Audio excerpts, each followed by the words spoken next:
Welcome back to our deep dive into the Bhagavad Gita. When we left off, Arjuna was in complete turmoil, ready to abandon his duty as a warrior because of this huge emotional burden.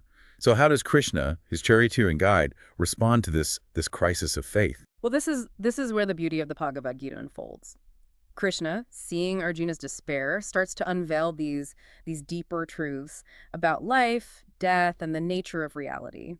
He begins by addressing Arjuna's grief directly, explaining that sorrow and attachment to the physical body are the root causes of his suffering. So it's about recognizing that there's more to us than just this physical shell. Like we're getting hung up on the temporary stuff, Yeah. and missing the bigger picture. Yeah, that's a great way to put it. Krishna explains that the soul is eternal, unchanging, and indestructible. He uses this analogy of changing clothes.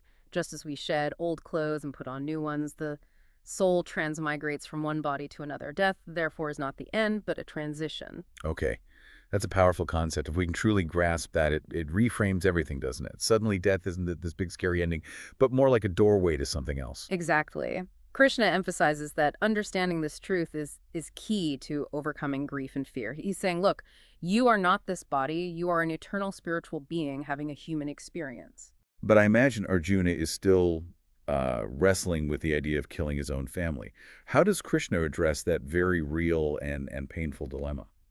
It's interesting because Krishna doesn't shy away from the complexity of this situation. He acknowledges Arjuna's feelings, but highlights that it's not about the physical act of killing. He explains that a true warrior fights not out of hatred or personal gain, but out of a sense of duty, dharma. So it's about acting in alignment with your true nature, your purpose, even if it means making really tough choices. Yeah, that's the essence of it. Krishna reminds Arjuna that he's a warrior by nature. Fighting is woven into his very being. By surrendering to his dharma, he transcends personal attachments and acts for a higher cause. It's about recognizing that sometimes fulfilling your duty requires you to act, even when it's difficult. But how do you reconcile taking action with causing harm? Yeah. Even if it's for the greater good? That seems like a huge contradiction. This is where Krishna delves into the nature of the soul. He explains that the soul itself cannot be harmed. It's the physical body that is subject to birth and death. The soul is eternal. Actions in the material world can't touch its true essence. So it's about detaching from the outcome of our actions, focusing on doing what needs to be done, even if the results are painful or unpredictable. Yeah, and this leads into another core concept from the Bhagavad Gita, karma yoga. Krishna emphasizes that true yoga lies in performing actions without being attached to the fruits of those actions. He's teaching Arjuna and us to act with detachment and clarity of purpose. You know, I've heard about karma yoga before, but I admit it always sounded a bit confusing. Can we unpack that a bit more? What does it mean to practice karma yoga in real life? It's a beautiful concept. Karma yoga is about dedicating all your actions to a higher purpose, in this case, to the divine. Instead of being driven by ego or personal gain, you act with a sense of service and offering. So it's like shifting your perspective from what's in it for me to how can I serve? Exactly. By offering the fruits of your labor to a higher purpose, you free yourself from the karmic cycle of action and reaction. That endless loop of cause and effect that keeps us bound to suffering. So it's about aligning yourself with something bigger, letting go of the need to control the outcome, and acting with a sense of devotion and service. I can see how that would lead to a more peaceful and fulfilling way of being in the world. Yeah, it's a profound shift in perspective. And this, according to the Bhagavad Gita, is how we find true happiness. Not through chasing external achievements, but through cultivating inner peace and equanimity through the practice of yoga. Okay, that makes sense. But I thought yoga was about stretching and poses. How does that fit in here? That's just one aspect of yoga, hatha yoga. Krishna actually outlines different paths of yoga in the Bhagavad Gita. There's karma yoga, which we've been discussing, jnana yoga, which is the path of knowledge and wisdom, and bhakti yoga, the path of devotion and love for the divine. So it's not a one-size-fits-all approach. There are multiple paths, all leading to the same ultimate goal of self-realization and connection with the divine. You got it. And the beauty is that you can choose the path that resonates most deeply with you.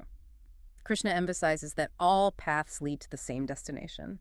And the best path is the one that speaks to your heart. This is fascinating stuff. It feels like we're peeling back layers of wisdom with each concept. Yeah. Is there anything else from the lecture about this section of the Bhagavad Gita that you think is particularly important for our listener to understand? Yeah, the lecturer makes a point of emphasizing that the Bhagavad Gita is not passive. It's a call to action. It's not just about acquiring knowledge, but about putting it into practice.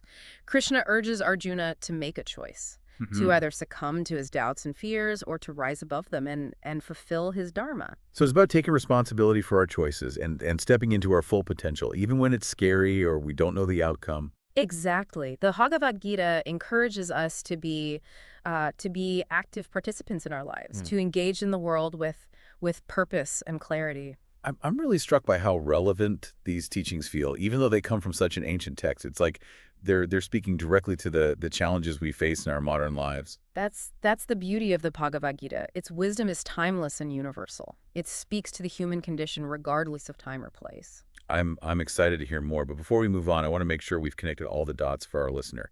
Can you recap the key takeaways from this part of our deep dive? Of course. We've explored the idea that the soul is eternal, that death is a transition, not an ending. We've delved into the concept of dharma, acting in accordance with your true nature and purpose, even when it's difficult. And we've explored karma yoga, acting with detachment, offering the fruits of our actions to a higher purpose and freeing ourselves from the karmic cycle of suffering. Those are some big ideas. And I love how the Bhagavad Gita offers these practical tools for navigating life's challenges. Absolutely.